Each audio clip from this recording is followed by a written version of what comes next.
cara, por que você escolheu o curso de História? Você já tinha feito outra faculdade, essa é a sua primeira faculdade? Então, eu comecei fazendo Direito, né? Eu fazia Direito no Instituto de Direito Público. Eu fiz 2 anos de Direito. Depois que você já tinha sido eleito vereador? Não, antes até. Antes? Eu comecei em 2016. De 2016 a 2018 eu fiz Direito. Você não tinha interesse em vestibular, mas depois você mudou essa cabeça. Porque eu mudei isso foi de 2010 para 2011, né? Que foi quando eu tive aquele professor. Aí eu comecei a estudar, etc. E aí em 2016 eu passei para Direito. Comecei a estudar Direito. Só que o que aconteceu? Eu gostava muito mais das matérias de História do Direito, Filosofia do Direito, e as matérias de Direito Penal, exceto Direito Constitucional, etc. Eu não gostava muito. Aí eu parei para pensar, eu falei, olha, eu sempre gostei de dar aula, né? Sempre tive isso no meu íntimo.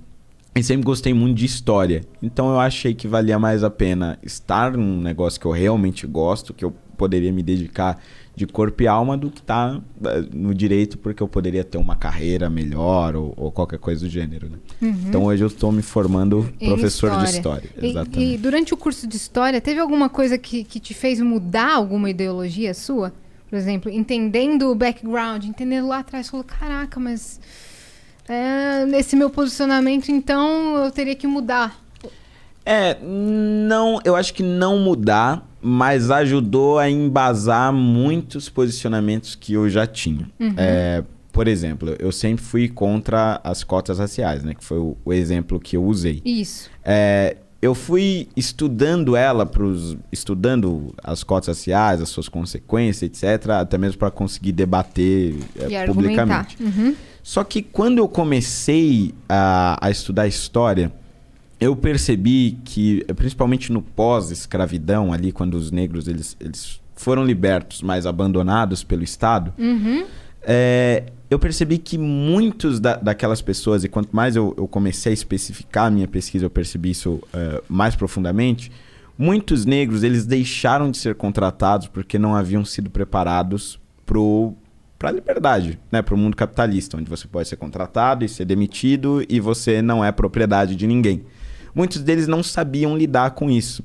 Então, logo após a libertação da escravidão, muitos recebiam ordem de um chefe, por exemplo, e achavam que aquilo era um atentado à liberdade que ele tinha conseguido. E aí abandonavam o emprego, brigavam com o chefe.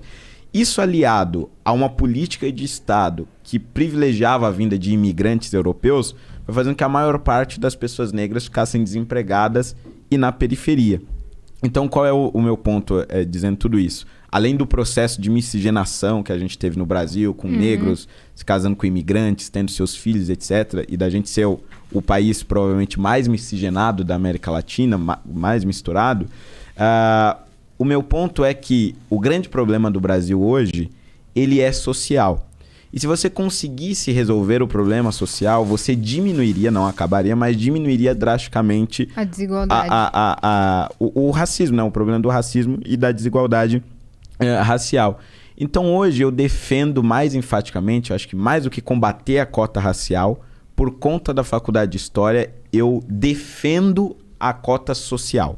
Exato. Porque eu acredito que quando você inclui uma pessoa que sempre estudou em escola pública, que tem uma renda baixa e você tem ali meios mais objetivos, né, de declarar a renda de alguém, quando você inclui essas pessoas, naturalmente a maioria dos incluídos vão ser pessoas negras. Portanto, você vai estar colocando pessoas negras em local de destaque, vai estar dando capacidade delas concorrerem no mercado de trabalho, mas elas não estarão lá porque são negras. Não terão sido escolhidas pela cor da pele. E eu acho que isso faz uma diferença fundamental. Uhum. Né? Então, hoje eu sou um grande defensor das cotas sociais, mais do pelo que um ponto grande... de partida. Exatamente. Né? Até porque pode acontecer numa seleção de cota racial pura e simples de um filho de um cara rico, né? Tipo assim, o filho do Pelé tem mais oportunidade que a minha filha. Entende? Tô dando 2 exemplos assim. Claro. Porque se a gente for considerar isso pura e simplesmente, então a gente não considera toda a oportunidade que teve de escola, de estudo, de viagem e tudo mais, e desconsidera uma outra pessoa. Então, na verdade, se inverte, né? É tipo assim, a falta de melanina vai prejudicar a pessoa pobre que deu o azar de nascer pobre e branca. Aí, exatamente. Né? Porque daí ela não nesse contexto. Porque aí o que ela teria de ajuda é tipo assim, beleza, eu nasci pobre. Aí a oportunidade que ela teria pra entrar numa faculdade, ela não tem. Porque na hora que o pai e a mãe lá, na hora de fazer, passaram menos melanina do que devia.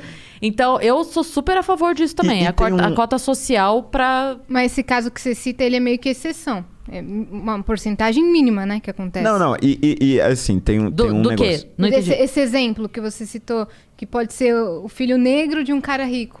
Essa é uma exceção. A gente tem muitos filhos de caras ricos. Sim. É que a gente tem muito mais pobre, porque a gente tem muito mais pobre. Sim. No Brasil, né? Sim, mas não é regra, é isso que eu quero dizer. Sim, mas o meu ponto é o seguinte. Depois da instituição das cotas raciais, começaram a perceber esse problema. Então, a maioria hoje das cotas raciais, ela já leva em consideração também a renda. Uhum. Mas o meu ponto é outro ainda, que é o seguinte. A cota racial, ela tem muita fraude, um índice grande de fraude.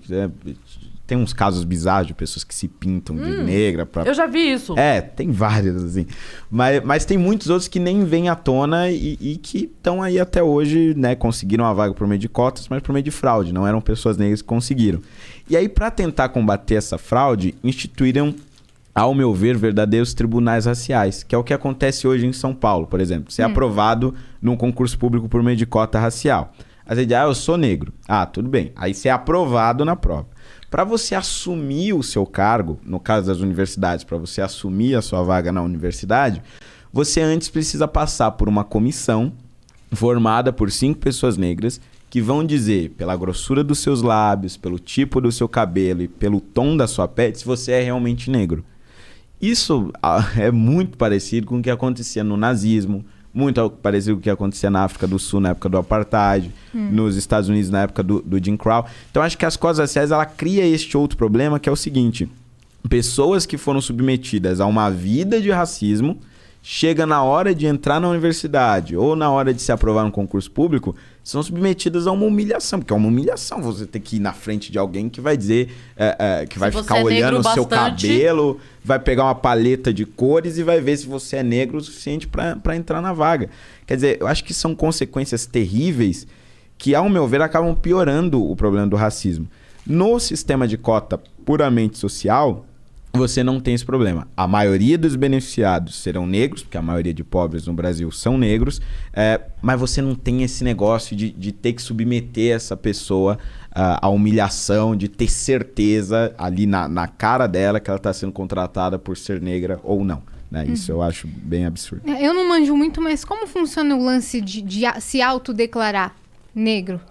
Quando você não tem a aparência que você falou que julga. Então, era assim no início, né? No início do processo bastava a autodeclaração. Você dizia, nos termos da lei eu me autodeclaro negro, ou pardo, ou índio, etc.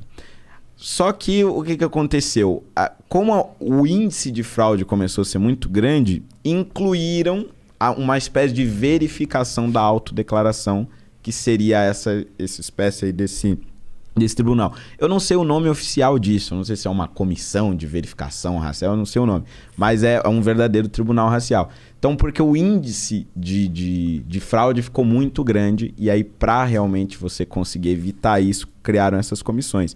Mas tem uns casos bizarros, por exemplo, no Instituto Federal do Pará, entre 2016 ou 2017, um desses 2 anos, ele lançou um edital em que ele foi além.